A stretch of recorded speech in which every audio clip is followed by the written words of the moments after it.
नारायणं नमस्कृत्य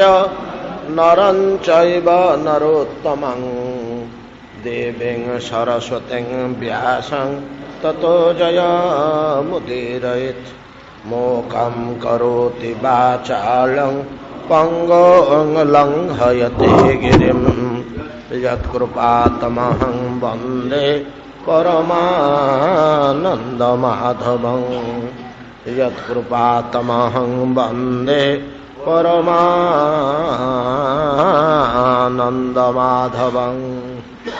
ईलोपाख्यानम् अत्रोक्तं तारोपाख्यानमेव च सूर्यवंशानुकथनं ससादाद्यानुर्गादयः। शौकन्याञ्चाथ सर्जाते ककुस्थस्य च धीमतः खट्वाङ्गस्य च मान्धातु सौभरे सगरस्य च। रामस्य कौशलेन्द्रस्य चरितं किल्बिषापहं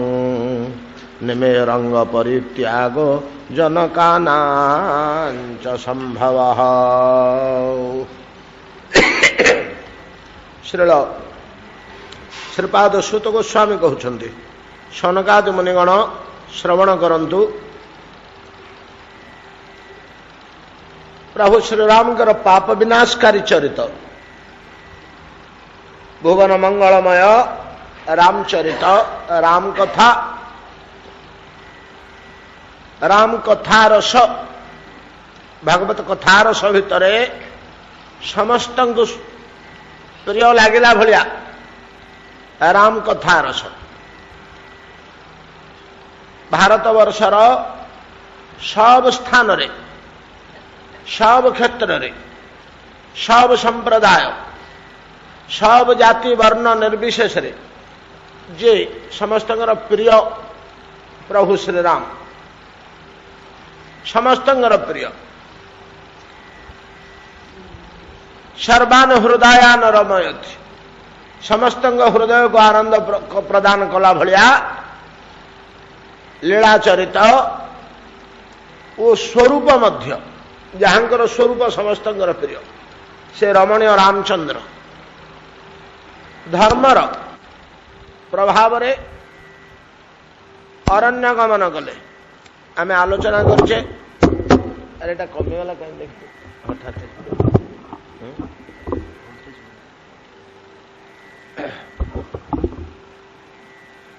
वनगमन कले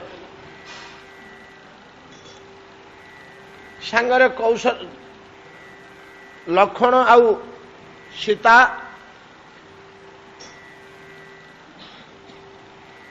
नगर रु बाहर गले काली आमे आलोचना करिछि। सद्य पुरी परिसरे च श्री समृद्वी सीता त्रि चतुराणि पदानि गत्वा गंतव्यम कियद्दूर इति अस्ति ब्रुवाणा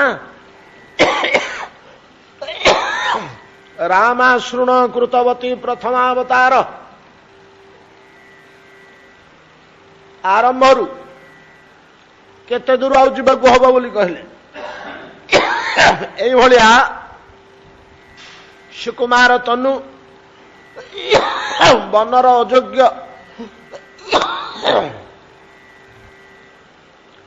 तथापि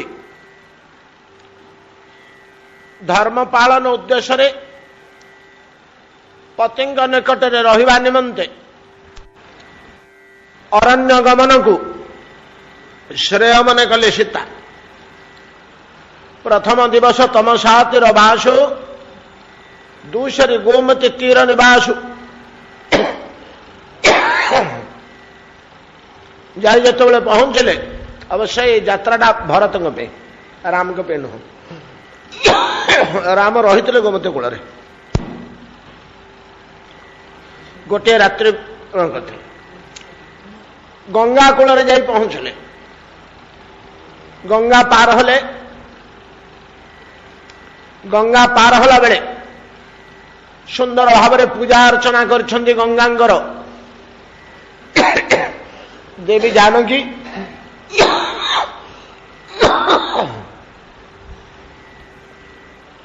प्रार्थना करछन्ति गंगांग चरण रे मां मोर पति और देवरंग सह 14 वर्ष पर यदि निर्विघ्न मु फेरी आसबि यही पथ दे बाटे गला बेले मां तोर बहुल पूजा अर्चना मु करी गंगा गई प्रार्थना करी गुहक शबर राज गुहक जे भगवान श्रीराम अरण्यर सखा ये केमिति कौन रामकर सखा हेले तार पूर्व किंवदंती किछि मिलुनी हठात रामायण गुहकंकर आविर्भाव एतिक बेले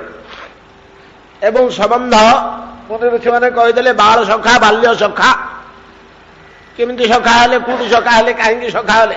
तार इतिवृत्ति पुराण कोठी देखा जाउनी तेणु मुनि ऋषि मानकर निर्धारण से निर्णय करुछन्ति जे प्रभु श्रीराम राजकुमार होइथिबारु मध्य मध्य मृगया निमंते अरण्य गमन करती अरण्य को जिते जाती सेतिक बेले अयोध्यार उपकंठरे तो ये अच्छे गुहक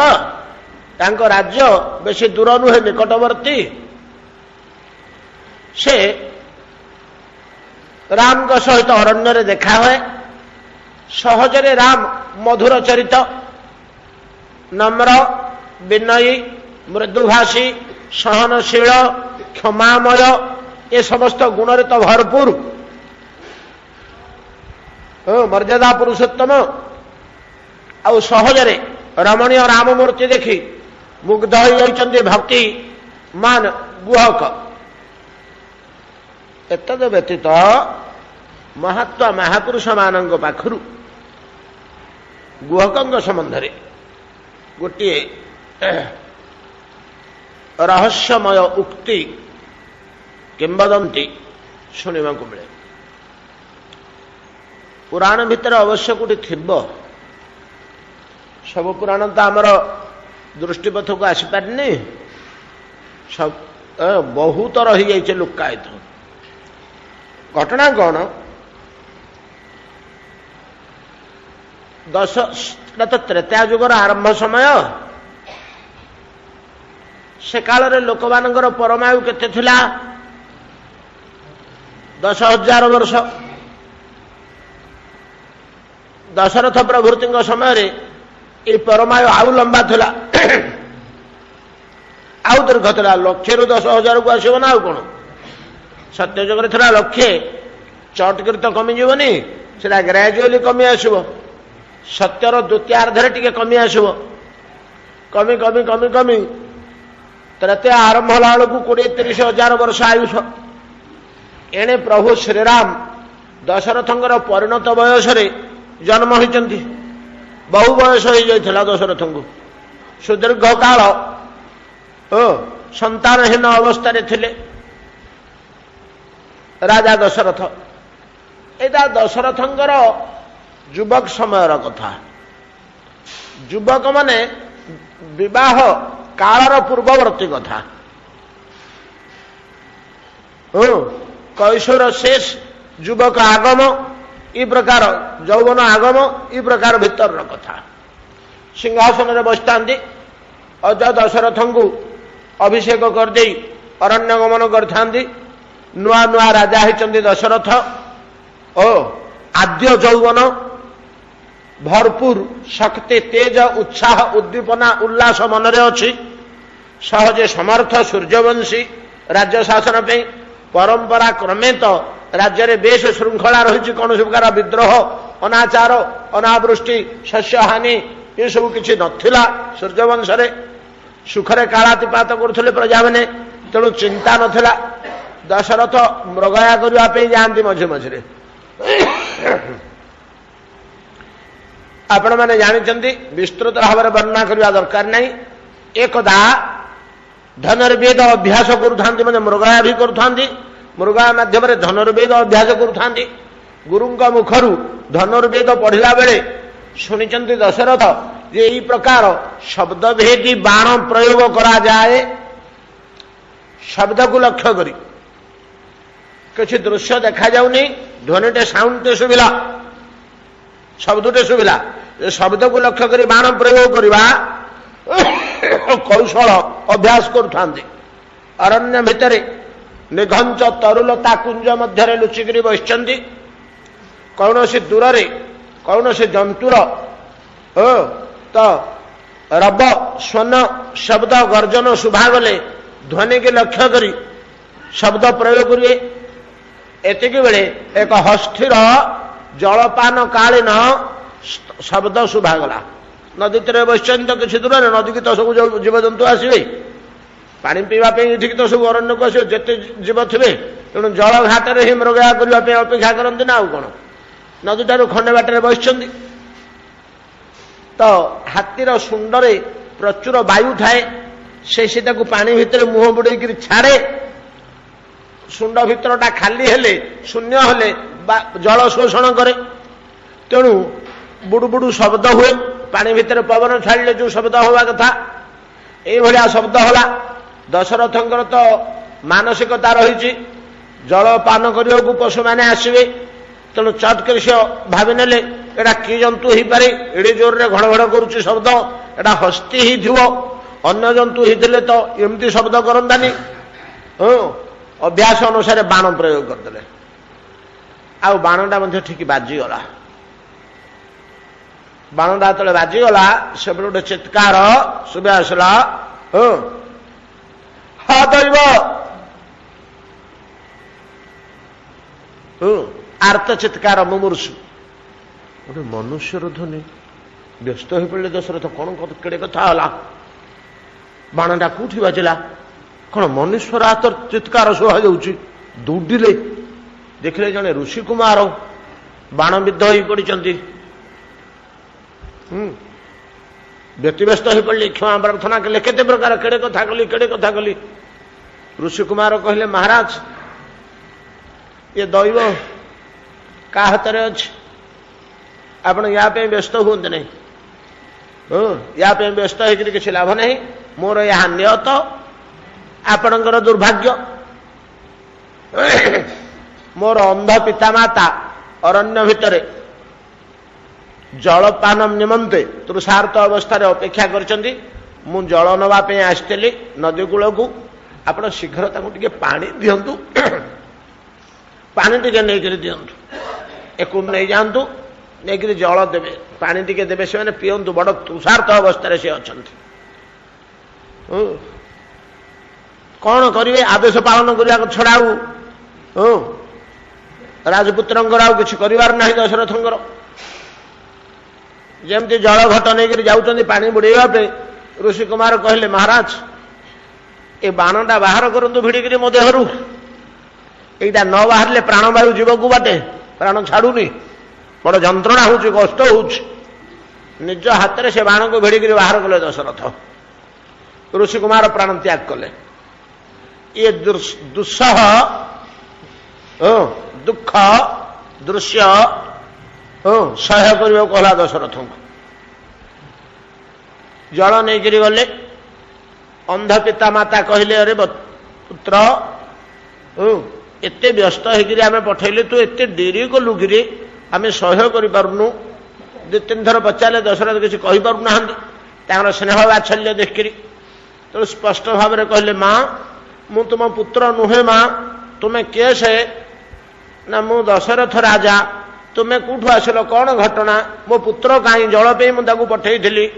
बड़ व्यस्त विकल होकर शीघ्र आने एमती घटना है माँ इस बती व्यस्त हो पड़े बोले आम आउ किमें बचबू ये पुत्रटी हमको अरण्य भितर बंचई महाराज दशरथ आम आदेश पालन करंतु सुखिला काठ उड़िया आनी जमा करंतु अग्नि संयोग करंतु से अग्नि उपरे पुत्रर शव स्थापन करंतु ताको संस्कार करंतु आम दी जन को मध्य बोही नेगिरी ता उपरे थोई दियंतु आमे बंचबू केमिति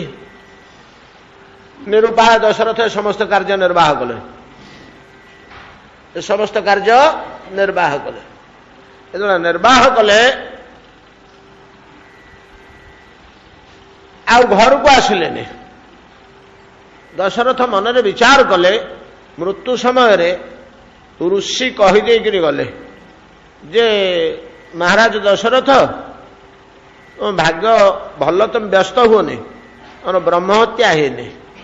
आम जाति ब्राह्मण नहु वैश्य अरण्य तपस्या करूँ तेणु तुम ब्रह्महत्या हेनी किंतु आम मानकर जीवन ब्राह्मण तुल्य बीतु थिला तजनित साधु हत्या ऋषि हत्या दोष तुम हो पारे सीना ना ब्रह्महत्या दोष दूषित होने किंतु दशरथ अनुभव करुले मु ब्रह्महत्या ही कर बाण प्रयोग करी ब्राह्मण तुल्य जे जीवन यापन करुले से ब्राह्मण नुह कौन या द्वारा मनुष्य जदि किसी अपकर्म करे पापकर्म करे कुच्छित कर्म करे एटा कहवा दरकार नहीं से आपे जना पड़ तार तेज मौल जीव कौन से गर्हितकर कर्म कले ब्रह्म तेज वैष्णवी तेज नहीं कि तप तेज जोग तेज ज्ञानात्मक तेज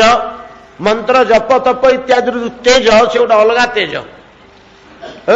से तेजटा जे किसी आलुओ बाहर कि सुंदर सौंदर्य बढ़ीज सेमती नुहे से केवल आत्मा बुझब से तेजटा को केवल आउ जनकर आत्मा बुझब चक्षु ताको धरी पारिबनी ए तेज मलिन होगला चंडाल तुल्य निष्प्रभ निस्तेज मलिन कातर देखागले दशरथ आउ गृह को गले नहीं सीधा गले गुरुदेव गृह को गुरुदेव वशिष्ठ अरण्य भितर थांती आश्रम करके जाए जो आश्रम निकट में पहुंचती दशरथ गुरुदेव पाखरे गुरुदेव वशिष्ठ नहांती तपसाधनार्थ निकटवर्ती कौन सी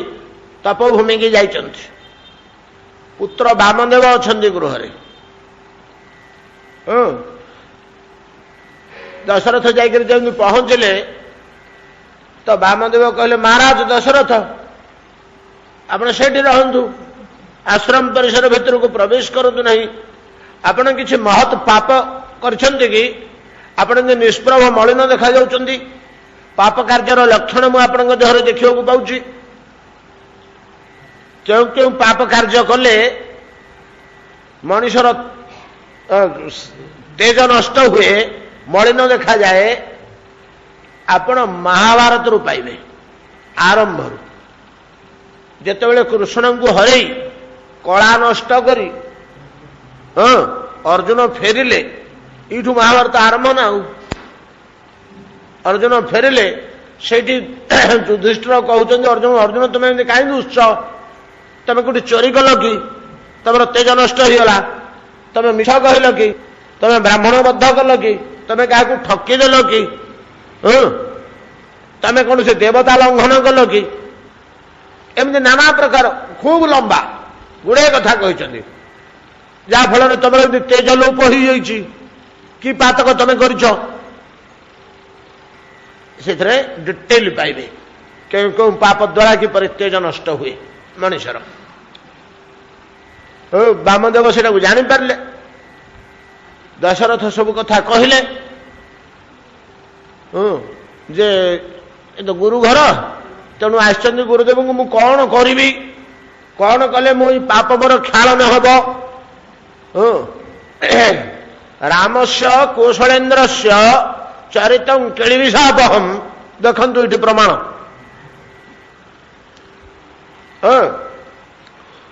से दशरथ जीपरि अल्पवयस्क वामदेव अल्पवयस्क किंतु ऋषि बालक से तपस्वी तो वामदेव कहले महाराज दशरथ आपण प्रायश्चित करने को यदि चाहूँगी ताहले मो पितांगठू शुणी शास्त्र बुझी आपण त्रिबार राम राम राम नाम उच्चारण कर दियंतु सब पाप आपणकर क्षय हो जिवो। कायवन वाक्य भगतिपूत शास्त्र नयन विगलित लोचन धारा पुलकांकित शरीर भगवान को स्मरण करी गदगद कंठरे जमती भगवान को नाम उच्चारण कर कथा प्रभु श्रीराम श्रीराम श्रीराम त्रिबार उच्चारण करदे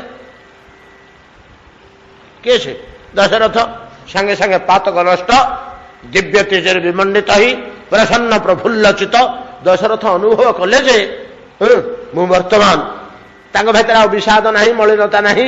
दैन्यता नहीं प्रफुल्लता आसी जाइए मन प्रफुल्ल लगुच ओहो राम नाम तेज प्रणाम कले वामदेव को वामदेव लक्ष्य कले राजा ठीक होगले से तेज पुनर्बार फेरी पाइले पाप विदूरित होगला कलंक कालिमा चलीगला निश्चिंत होगले देखते कि परीक्षा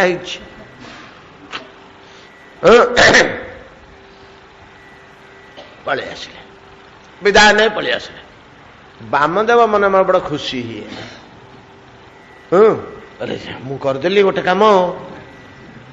बापा नथिले मु किसी कर पारि नथांती मु कहि ना बापा घरे नहांती वशिष्ठ गुरुदेव पिता घरे नहांती महाराज आपण जातु ना अपेक्षा करतु से आसला 8 दिन पर से फेरवे कि 10 दिन पर फेरवे कि मु करदेली बालक तो टिके मनरे अल्प बयस युवक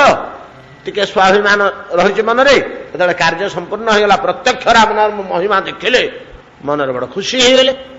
किछि समय पर कि काल पर 8-10 दिन 15 दिन कि मास पर जो आश्रम को वशिष्ठ फेरी आसिले प्रसंग क्रमे वामदेव बड़ खुशी होकर कहीदेले पुओ गोटे किसी भल कम घरे करदे जमी बापा आसिले कहीदिए बड़ पुणिया देखी एमती सेमती होता सेमती है आप फोपाड़ दिए पड़े कि देखिले मुझी बोली सीना कली नहीं से भाया पिता आगे पुत्र तो अधिकार अच्छी तो पिता आगे वामदेव सब बखाण कर कहले एमती कली सेमती कली सेमती कली ओहो दुर्भाग्य वशिष्ठ आगे उत्फुल्लित चित्रे वामदेव जो निजर कृति प्रमाणित करुले प्रकाश करते उपस्थापन करते फलटा हला उल्टा वशिष्ठ भाया व्यक्ति क्रुद्ध हो उठिले रागिगले पुत्र तुम अयोग्य तुम वशिष्ठर पुत्र ही मोठारू शिक्षा लाभ करी या कल शेष को राम नाम महिमा तुम जापर आज पर्यंत त्रिबार राम नाम कौन आवश्यकता था त्रिबार राम नाम कौन आवश्यकता था एक बार राम नाम उच्चारण कले जेते परिमाण पातक विनाश हुए पातकी सेतिकी करिपारे नहीं चैतन्य चरितमृत लिखिले बरा पदटे राम जगार से कृष्ण को बसई देते इष्ट देव बोली एक कृष्ण उच्चारण जत पाप हरे पातकीर साध्य नाई तत पाप करे पातकीर साध्य नाई पातकी करिपारिबनी सेतिके चेष्टा करी प्रमाण अजामिल नारायण शब्द ता भी कहूची नारायण शब्द उच्चारण मुहरु बाहर पूर्व पातक नष्ट हलानी ठाकुर हरदास प्रमाण कले परा पंडित मान सहित जुक्ति तर्क आपण मैंने केते थर शुणी क्या बोले नाम होते जीव मुक्ति पाए क्या बोले नाम होते पाप नाश है पंडित मैंने ये कथा कहते किए कह नाम उच्चारण कर भगवान का नाम उच्चारण कले जीव मुक्त हो आउ जन कह ना हाँ मुक्तिटा कौन गोटे सहज कथा कि पाप गुड़ा नाश हो मुक्ति सहज कथा नुह नाम मुक्त हो कहीं आमर टे सन्देह रोचे कि पाप गुड़ा अनाश कि पाप नाश तो समस्त सम्मत क्या बोले नाम होते जीव मुक्ति पाए क्या बोले नाम होते पाप नाश है ठाकुर हरिदास बोले शेषु हरिदास ठाकुर सिद्धांत दौरान नाम होते ये दुई नय एवड़ा तार फल नुहे मुक्ति हो पाप नष्ट होगा तार फल नुहे तेबे नाम होते जीवे हेरिते कृष्ण प्रेम उदय हरि भक्ति जात हम भक्ति जात हला बेलू मुक्ति हो पापनाश हो तार फल फलटा फलला बेलू गछरे पतर दुटा थी आग पतर हेले तो फल हम तेणु फलटा ही है वृक्षर मुख्य जिनिस हरिभक्ति लाभ हम हरिभक्ति लाभ होला बेलू मुक्ति पापनाश दुटा तेणु गुड़ाक आनुषंगिक फल मुख्य फल नुहे भलिया नामर महिमा टिके केवल दरकार विश्वास टिके नाम उपर दरकार विश्वास श्रद्धा और विश्वास सहकारे नामर उपासना कले कली काल रे आपनकर किछि अलभ्य नहीं जाऊ वशिष्ठ सेठी गोटे अभिशाप देदेले काहू वामदेव को जे चंडाल तुल्य कार्य कल जाओ चंडाल को त्रिवार राम नाम अपप्रयोग होगा एक राम नाम यथेष्ट ही था त्रिवार कहीं तुम्हें राम नाम करेल तेणु राम नाम अपप्रयोग कल व्यर्थ व्यवहार होगा तार मूल्य बुझिलनि जिते वामदेव बहु प्रकार अनुनय अभिनय कले अभिशाप केमी मुक्त हे बच्छ मु तो क्रोधित हो क्षण को परे अभिशाप देदेली जा तुम्हें हुआ चंडाल किसी जाए से नहीं किंतु राम प्रिय हम राम तुमको आलिंगन करेंगे तुम साथी बसवे शोबे खाइबे पीबे स्वयं भगवान जहां नाम तुम प्रयोग कर तुम एकांत आपणार मित्र हो सहित खेल बुल चलो कथा हम समस्ते कहे तुम सांग सखा अनेक कहती से ऋषिपुत्र वामदेव गोटे मूर्ति रे गुहक रूपे आसी जन्म हेले वनभूमि रे एवं अभक्ष भक्षण करती अकार्य करती जीवबद्ध पशु हत्या करती चंडाल रूपे अरण्य रे काल यापन करती अथच हरिभक्ति हृदय रे परिपूर्ण होकर थाए जेतबेले प्रभु श्रीराम मृगया करने को अरण्य को आसिले सेतिक बेले गुहंकर देखा मात्रे गुहकंकर आत्मनिवेदन प्रभु श्रीरामंकर मधुर आह्वान उभय से प्रिय सखा ही था से बड़ दुख कले पिता पितृ सत्य पालन करी राम जे वनवास कर 14 वर्ष काल अरण्य रे हो आपने किसी चिंता करतुनि गुहक कहले आसतु मोर सौभाग्य 14 वर्ष काल आपणकर सेवा करी आसतु घर को पलैबा बोली कहले अरण्य भीतर पल्ली शबर पल्ली की जीवा बोली कहले इठी रही आम 14 वर्ष कटिଯିव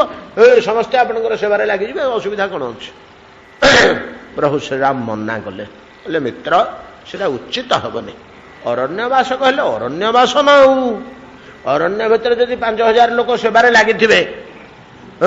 आमे छात तलू जावानी चाल तलू छपर तलू जावानी अरण्यवासटा ता नुह मुक्त आकाश तले ही आमको जीवन बीतेक हम से राति से शोले गुहक सुंदर कौलिया पतर उड़िए बिछेदेले से शोले सकालू नौकार व्यवस्था करदे भगवान नौका पार हो आरपट को गले एठी नाविक चरित्र वाल्मीकि रामायण मिले रामचरित मानस नाविक चरित्र नहीं एठी रामचरित मानस नाविक चरित्र मिले सेठी कौटी आमर वाल्मीकि रामायण मिथिला गला बेलू नाविक चरित्र हो जाए प्रभेद अच्छे धीरे धीरे गुहक साथी गले चित्रकूट पर्यंत रमणीय चित्रकूट भूमि भगवान श्रीमाराम निमंते गोटे कुटीर कर्णकुटीर पतर कुड़िया तो एम हाथ में हेनी गुहक कहले मु करदेवी पतर कुड़िया मुझे अरण्यर बासी सी पतर कुड़िया टे करदे आ गोटे माटीर मंडपटे सामने करदे सीता गोटे अलग कुटीर करदे लक्ष्मण गोटे अलग कुटीर करदे से छोटियाटे जो बसिक से जगे रे मुनि ऋषि मैंने बसवाई आउ ये सब सजाड़ देले ସୁନ୍ଦର ଜଳ ଫଳ ଯେଉଁ ସ୍ଥାନରେ ମିଳୁଛି ସେଠି ସବୁ ବ୍ୟବସ୍ଥା କରିଦେଇ ପର୍ବତ ଉପରେ ଚିତ୍ରକୂଟରେ ଫେରି ଆସିଲେ କିଏ ସେ ଗୁହକ ରାମ ବାରମ୍ବାର ତାଙ୍କୁ ପଠେଇଲେ ଫେରି ଆସିଲେ। ଇଏ ଘଟଣା ଯେତେବେଳେ ଏପଟେ ଚାଲିଛି ସେ କାଳରେ ଆର୍ଯ୍ୟାବର୍ତ୍ତରେ ଆରମ୍ଭ କାଳରୁ ଗୁପ୍ତଚର ବ୍ୟବସ୍ଥାଟା ରାଜାମାନଙ୍କର ବହୁ ପୂର୍ବରୁ ରହିଛି। ବହୁ ପୂର୍ବରୁ ଆରମ୍ଭରୁ ରହିଛି। ପ୍ରତ୍ୟେକ ରାଜାଙ୍କର ପ୍ରତ୍ୟେକ ରାଜ୍ୟରେ ପ୍ରତ୍ୟେକ ସ୍ଥାନରେ ଗୁପ୍ତଚର ଅଛନ୍ତି। ଯୋଉ ରାଜାଙ୍କର ଗୁପ୍ତଚର ବ୍ୟବସ୍ଥା ଯେତେ ଭଲ ସେ ସେତେ ସୁନ୍ଦର ଶାସକ ନିର୍ବିଘ୍ନରେ ରାଜ୍ୟ ଶାସନ କରନ୍ତି। ଗୁପ୍ତଚର ବ୍ୟବସ୍ଥା ଯେଉଁ ରାଜାଙ୍କର ଯେତେ ଶିଥିଳ ସେ ସେତିକି ଅସୁବିଧା ଓ ବିଘ୍ନ ବିପଦର ସମ୍ମୁଖୀନ ହୁଅନ୍ତି। ଯେତେବେଳେ ଏଇ ଘଟଣା ଘଟିଲା ରାମ ଅରଣ୍ୟକୁ ଆସିଲେ ତ ଦିନକର କଥା, ପୂର୍ବ ଦିନ ତ କଥା ହେଇଛି, ଘୋଷଣା ହେଇଛି ରାମ ଅଭିଷେକ ହେବେ, ପରଦିନ ତ ଅରଣ୍ୟ ଗମନ। ଜନକଙ୍କର ଗୁପ୍ତଚର ଯିଏ ଅଯୋଧ୍ୟାରେ ଥିଲା ସେ ଶୀଘ୍ର ଯାଇ ଖବର ଦେଲା। ସବୁ ଗୁପ୍ତଚର ମାନେ ଖବର ଦେବା କଥା ନିଜ ନିଜ ରାଜାଙ୍କୁ ଦେଇଥିବେ। ଜନକ ଯେତେବେଳେ ଗୁପ୍ତଚର ମୁହଁରୁ ଏଇ କଥା ଶ୍ରବଣ କଲେ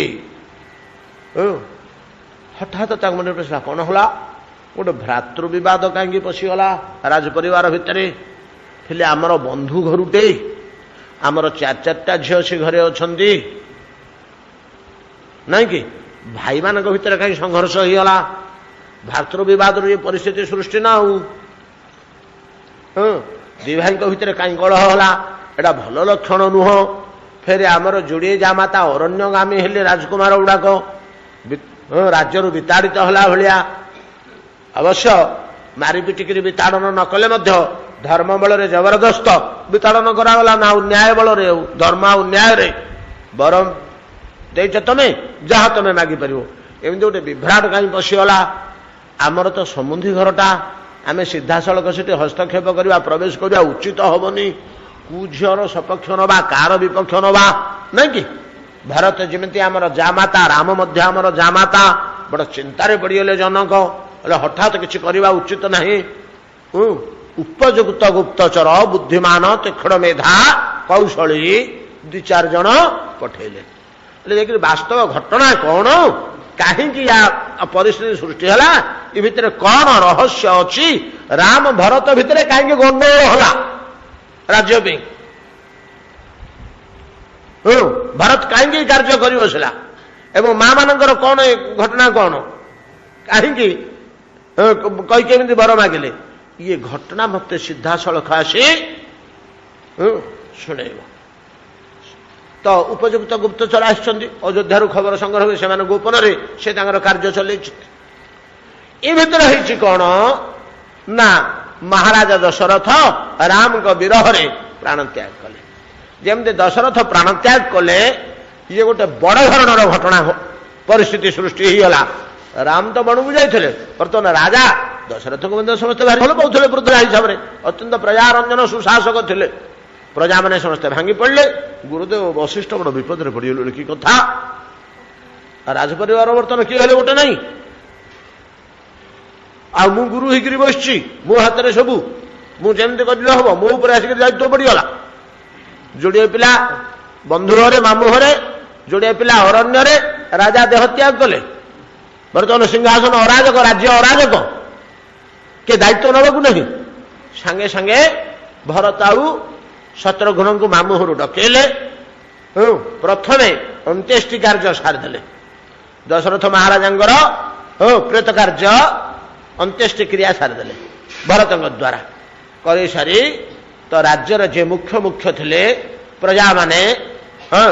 ଆଉ ମନ୍ତ୍ରୀ ପୁରୋହିତ ସେନାପତି ସେନାଧ୍ୟକ୍ଷ ଇତ୍ୟାଦି ଯେଉଁମାନେ ମୁଖ୍ୟ ସମସ୍ତେ ରାଜ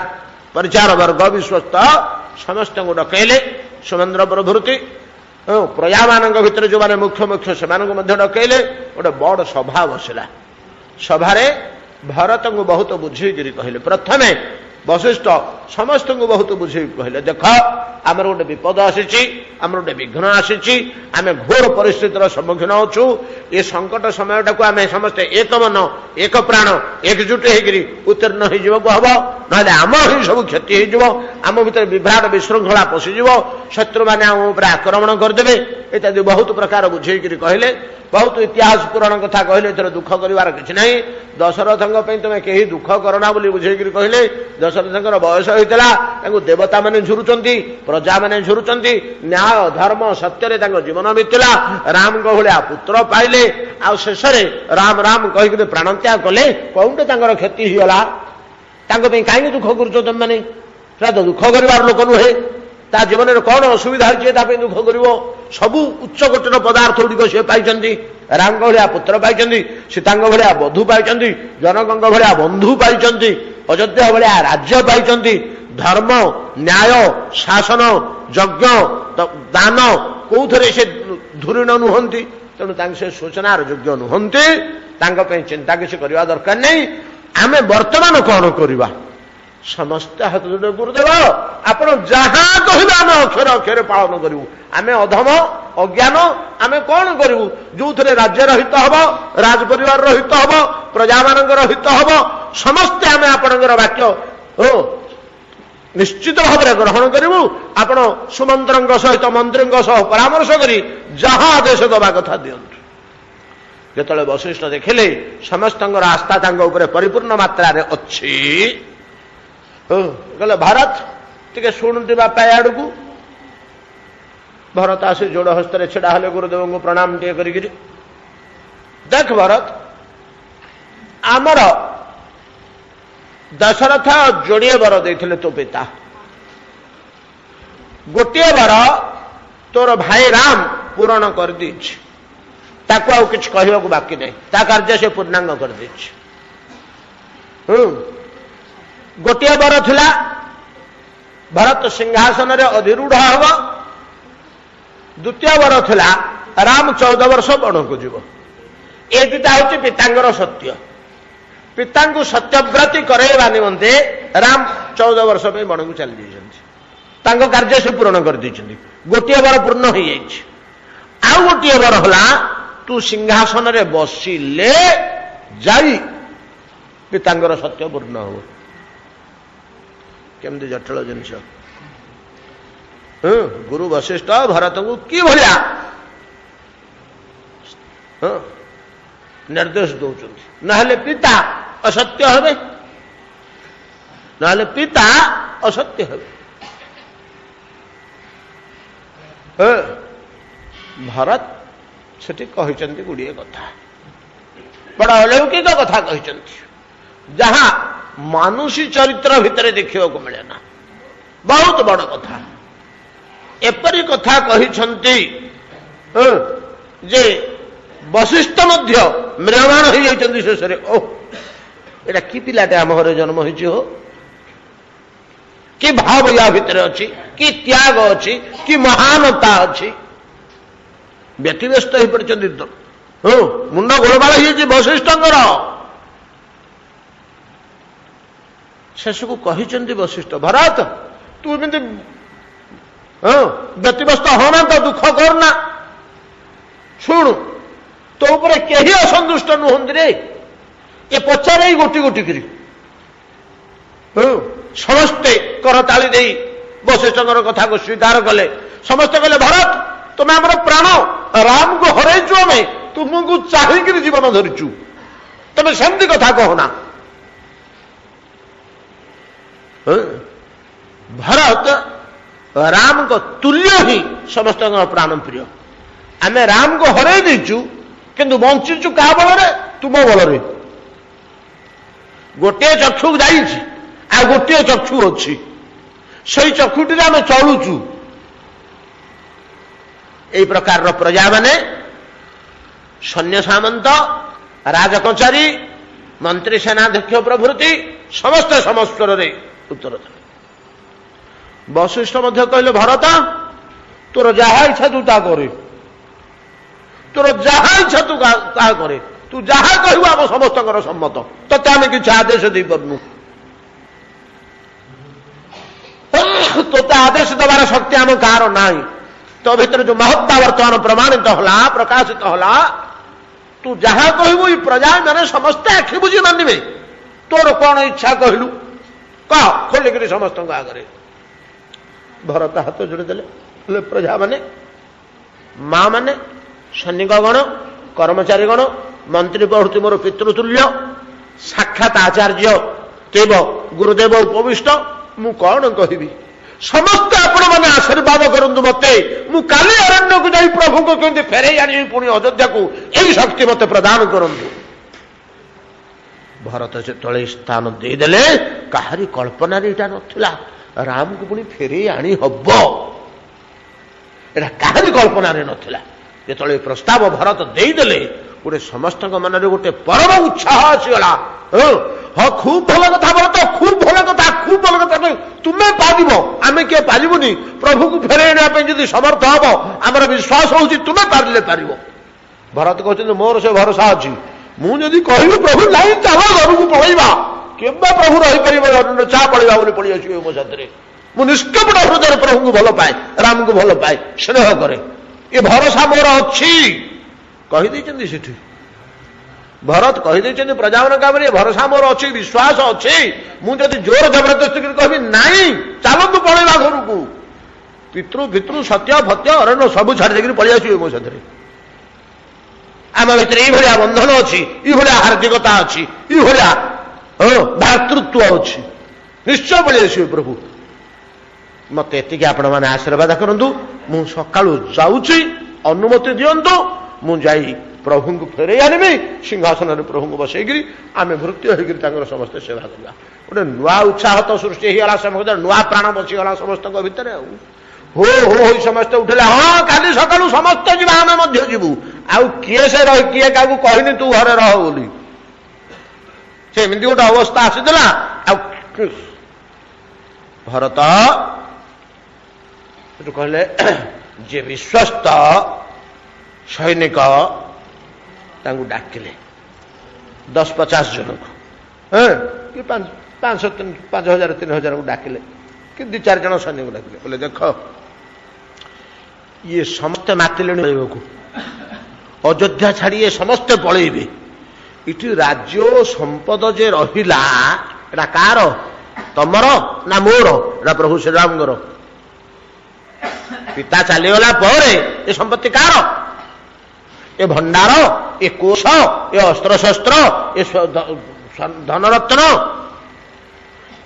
ए राज्य ए भूमि गृह उद्यान अट्टालिका जहा कि अच्छी नगर एटा कहार एटा प्रभुंगर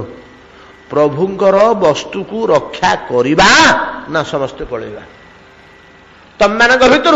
जी प्रभुंग प्राण उत्सर्ग करने को चाहूच मोर प्रभुंर दर्शन नहीं दरकार नहीं मु परोक्षरे दूर रही प्रभुंर संपत्ति को सुरक्षा करी राज्य को सुरक्षा करी से हाथ देव ये बाणी उद्बुद्ध से भाया त्यागशील सैनिक जन कहले राजकुमार आम रहलु आप जातु निश्चिंत आप आसा पर्यंत प्राण सीना आमर न थी पारे कि संपत्ति ठीक थी प्रभु धन सम्मत राज्य ठीक थी रामकर प्राण आमर थी पारे न थी पारे किसी जाए से नहीं आश्वस्त हले भरत ये सब दायित्व देदेले ये दायित्व देदेकरी रात समस्त घरे सजवा जाऊ किए शोई ना चूड़ा चाउल बांधे लगे सका समस्त जावाई सका सका तो ठीक पाहांतियार जमी राति पाइला जनक गुप्तचर दौड़िला मिथिला ये समस्त घटना शुणी यही पहुंचीला जनकपुरी के गुप्तचर सियाड़े बाहरला याडे भरत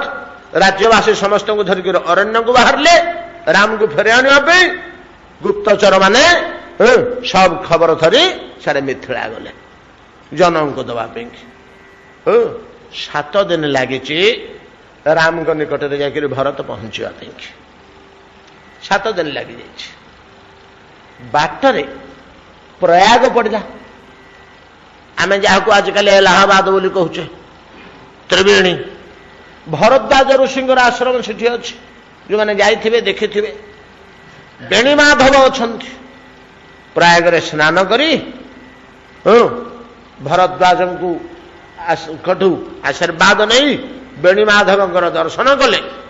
माधव जीव अनायास मुक्ति लाभ करे बोली आमर पुराण भी रही सनातन धर्म रे विश्वास मध्य रही। भरद्वाज जेतबेले भरत को देखिले गोटे अद्भुत कथा कहले, गोटे अद्भुत भरत जाऊना पाखक